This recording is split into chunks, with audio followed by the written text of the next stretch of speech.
The T with 3E, Electrical Engineering and Equipment Company. And as we talked about right before the break here, our next guest is doing a heck of a job at the University of Iowa. He's Judd's former teammate at Iowa State and one of the best college golf coaches in the country. And we're proud to have him as a Hawkeye and leading the Hawkeye program, coming off of great victory at their own Hawkeye Invitational, record-setting performance.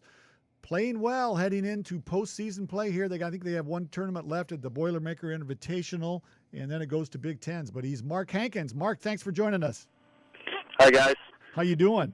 You got to be Doing smiling great. Right now, don't you? Well, we're still grinding here. We got to figure out who's going to go on this next trip. It never ends. Well, Mark. But played pretty well, and just nice to be able to get outside. It's pretty warm today. Anytime you can prepare. I don't care how cold it is at the tournament. As long as you get to prepare that week beforehand, you feel pretty good about it. Well, Mark, it's you're talking about trying to figure out who you're going to get to play.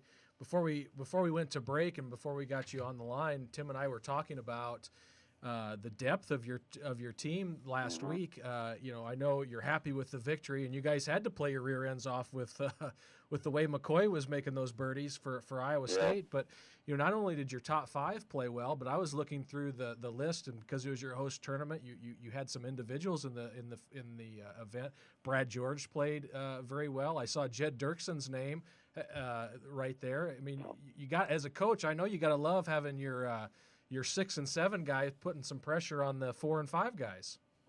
Yeah, and that's what we always try to do, Judd. It's just the more players you have contesting for that top 5, the better you're going to be. I mean, no one can sit around a whole week and not get ready to go play, because if you don't play well one week, you might get replaced next week. And it's been really kind of coming over the last couple of years. I mean, we were pretty strong. Obviously had a nice year last year, but, we pretty much dropped off after that. And this team has kind of taken the challenge, and some of these young guys have really kind of stepped up this year. And now we go pretty deep. I mean, we had some guys last week, almost everyone shot under par at some point.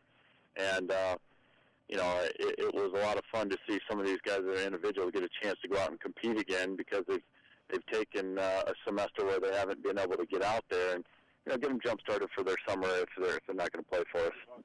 Well, Mark, you got the Boilermaker event coming up, and then you have Big Tens, and you guys have really been right there in the Big Ten Championship the last couple of years. Have you had a chance to get to French Lick and see the Pete Dye Golf Course where you'll be playing this year?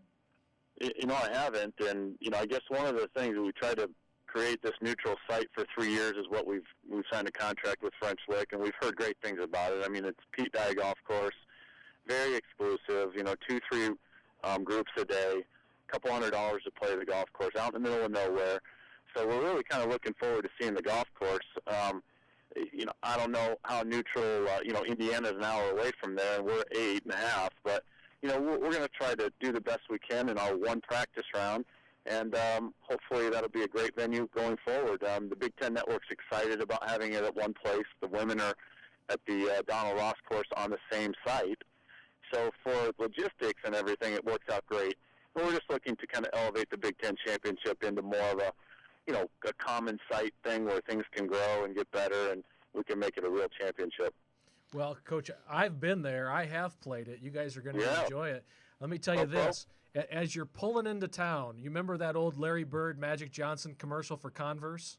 Yep. When Magic gets out of the limousine, you drive right past Larry Bird's mom and dad's house. So I know you. My guess is you think you could maybe take Bird at this age. You got to have to pull the team over and show those guys your basketball skills.